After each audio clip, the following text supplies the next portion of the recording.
Bonjour les amis, வணக்கம் நண்பர்களே. Aujourd'hui on va préparer tout simplement un gâteau. இன்னைக்கு ஒரு கேக் செய்யலாம் வாங்க.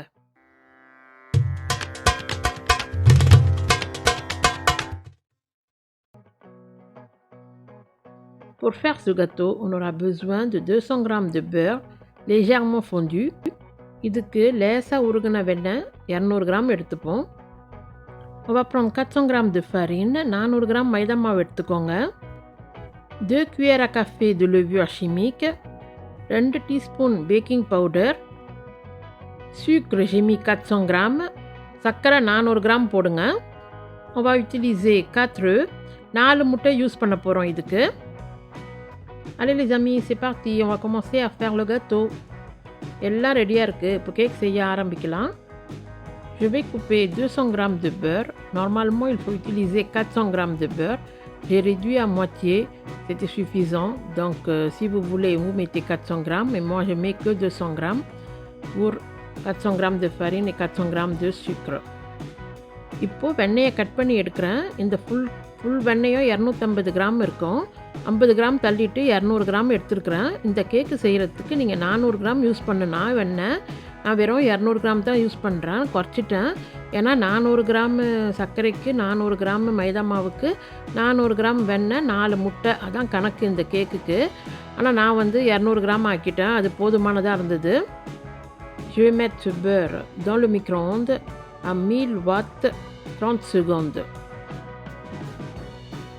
வெண்ணெயை மைக்ரோவேவில் லேசாக உருக வச்சு எடுத்துருக்கிறேன். 30 செகண்ட் தான் வச்சேன், 1000 வாத்தில். J'ai sorti un grand saladier et je vais casser les œufs par-dessus.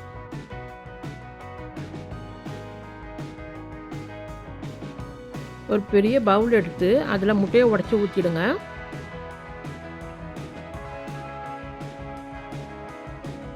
Je rajoute à présent le sucre. அதுக்கு மேலே சர்க்கரையை கொட்டிடுங்க.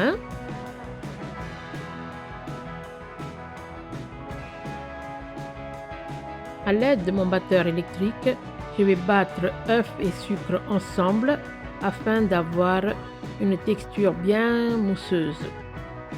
இப்போது எலக்ட்ரிக் பீட்டரால் முட்டையும் சர்க்கரையும் நல்லா அடிச்சிடுங்களேன்.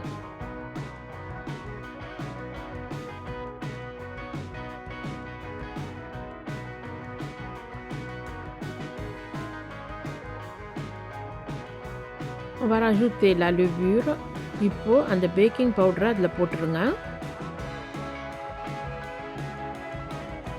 On va à présent mettre la farine dessus. இப்போது மைதா மாவை அதில் கொட்டிடுங்க. Il faut commencer à battre l'ensemble, mais attention, ici, n'allumez pas le batteur. On va comme ça mélanger comme je fais là. Je n'ai pas encore allumé le batteur. Je mélange juste doucement. Je veux que la farine pénètre dans le liquide. Et une fois que c'est fait, c'est après que je vais allumer le batteur. Sinon, vous allez mettre de la farine partout, ça va éclabousser partout et ça va être un désastre. இப்போது பீட்டரில் தான் எல்லாத்தையும் கலக்க போகிறோம். ஆனால் நான் இன்னும் ஆன் பண்ணல பாருங்கள் அந்த பீட்டரை. ஏன்னா மைதா மாவெல்லாம் நீங்கள் போட்டுட்டு பீட்டரை உடனே ஆன் பண்ணிங்கன்னா அந்த ஸ்பீடில் எல்லா மாவும் வெளியே வந்துடும். அதனால் நீங்கள் என்ன பண்ணுங்கன்னா ஆன் பண்ணாமலே முதல்ல இப்படியே கலந்துடுங்க. மாவு நல்லா கலந்ததும் இதுக்கப்புறம் என்ன செய்யுங்கன்னா பொறுமையாக ஆன் பண்ணி அப்புறமா கலங்க. அப்போ பார்த்தீங்கன்னா மாவெல்லாம் வெளியே வராது, ஒழுங்காக இருக்கும். இப்படி தான் செய்யணும். நீங்கள் டக்குன்னு ஆன் பண்ணிட்டீங்கன்னா எங்கே பார்த்தாலும் மாவு வெளியே வந்துடும். இப்போ தான் பீட்டரை ஆன் பண்ணி ஸ்பீடாக கலக்கிறேன். C'est maintenant que j'ai allumé le batteur et je mélange vigoureusement. Je rajoute le beurre en pommade et je continue de battre. இப்போது அந்த வெண்ணெய் வச்சுருந்தோம்ல, அந்த வெண்ணெயை போட்டுட்டு நல்லா அடிச்சிடுங்க. Et voilà, c'est terminé. La pâte elle est prête, elle est bien lisse. அவ்வளோதான், நல்லா அடிச்சாச்சு. கேக் மாவு ரெடி ஆகிடுது.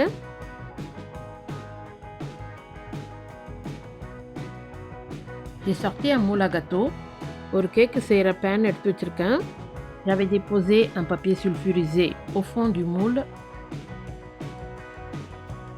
ஒரு பேக்கிங் பேப்பரை கட் பண்ணி இந்த கேக் பேன் அடியில் போட்டுட்டேன். சுற்றி பார்த்திங்கன்னா கொஞ்சோண்டு வெண்ணெய் தடவி மைதா மாவை தூவி வச்சுட்டேன். அப்போ தான் ஒட்டாது கேக்கு ஓரத்தில். Pour éviter que le gâteau se colle sur le moule, j'ai beurré et fariné les surfaces non couvertes par le papier sulfurisé.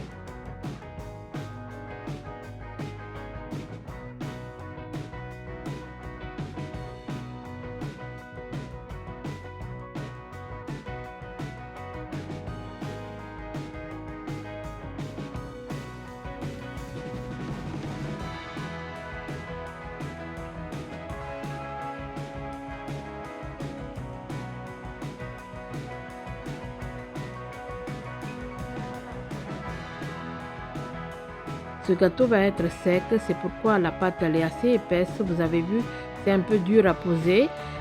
C'est pas comme le gâteau yaourt dans lequel la pâte elle était lisse et liquide. À l'origine, ce gâteau c'est un 4-4 simple, mais j'ai pas dit 4-4 vu que j'ai réduit le beurre à 200 grammes. Donc le nom change, on va dire tout simplement c'est un gâteau. இதுக்கு முன்னால் ஒரு தயிர் கேக்கு செஞ்சோம்ல, அது பாருங்கள் எவ்வளோ அந்த மாவு நைஸாக அப்படியே ஊற்றும் போது தண்ணியாக ஊற்றுச்சு. இந்த கேக்கை பாருங்கள், நம்ம மாவு எடுத்து போடும் போது டைட்டாக இருக்குது. அதனால தான் இந்த கேக்கே டைட்டாக இருக்கும். சாப்பிடும் போது நல்லா மெதுவாக இருக்கும், ஆனால் டைட்டான கேக் இது.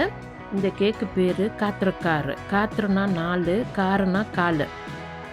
ஒரே அளவில் போட்ட 4 ஜாமான் இருக்கணும். அதாவது ஒரே அளவு மைதா மாவு, ஒரே அளவு முட்டை, அதே மாதிரி சர்க்கரையும் அதே மாதிரி வெண்ணெயும் ஒரே அளவு போடணும். இப்போ நீங்கள் 100 கிராம் போட்டிங்கன்னா 100 கிராம் மைதா மாவு, 100 கிராம் சர்க்கரை, 100 கிராம் வெண்ணெய், ஒரே ஒரு முட்டை போடணும். அதே நீங்கள் டபுளாக போட்டிங்கன்னா அதே மாதிரி தான் 200 200 200 2 முட்டை அப்படி கணக்கு வச்சுப்பாங்க.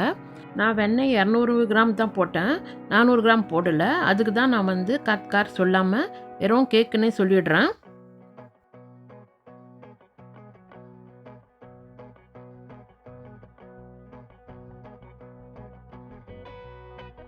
Allez, on va enfourner ce gâteau dans un four préalablement chauffé. On va le mettre à 180 degrés pendant 40 minutes, plus ou moins, cela dépend de votre four. 180 டிகிரியில் 40 நிமிஷம் கூட குறைச்சல் அவங்கவுங்க அவனை பொறுத்தது வச்சு எடுத்துருங்க. அவ்வளோதான். இதை பாருங்கள், ரெடி ஆகிடுது. நான் வச்சுட்டேன். Il ne nous reste plus qu'à le couper et à déguster. Ça y est, c'est fait. J'ai goûté. J'ai pu mettre dans une boîte et le conserver. On a mangé ça pour le petit déjeuner. C'était super bon. Si vous aimez, comme je vous ai dit auparavant, le beurre, allez-y, rajoutez-en. Sinon, pour moi, c'était largement suffisant ce beurre. J'ai réduit à moitié et c'était parfait. Et voilà les amis, le gâteau est terminé. இந்த கேக் ரொம்ப நல்லா இருந்தது. கட் பண்ணி ஒரு டப்பாவில் போட்டு வச்சுட்டேன். காலையில் பிரேக்ஃபாஸ்ட்டுக்கு சாப்பிடும் போது ரொம்ப நல்லா இருந்தது. நீங்களும் உங்கள் வீட்டில் ட்ரை பண்ணி பாருங்கள். இந்த வீடியோ உங்களுக்கு பிடிச்சிருந்தா லைக் பண்ணுங்கள், ஷேர் பண்ணுங்கள், சப்ஸ்கிரைப் பண்ண மறந்துடாதீங்க. உங்கள் ஃப்ரெண்ட்ஸ் சர்க்கிளுக்கெல்லாம் சொல்லுங்கள். ரொம்ப நன்றி நண்பர்களே, வீடியோவை இவ்வளோ தூரம் பார்த்ததுக்கு. மீண்டும் சந்திப்போம். Voilà les amis, la vidéo touche à sa fin. Si vous avez aimé cette vidéo, alors parlez-en autour de vous. Si vous regardez la vidéo sans vous abonner, allez-y, c'est le moment. N'hésitez pas à vous abonner et regardez les autres vidéos que j'avais fait avant. Encouragez-moi, je ferai encore beaucoup plus de vidéos. Je vous remercie par avance et je vous dis à bientôt pour une prochaine fois. Merci encore les amis.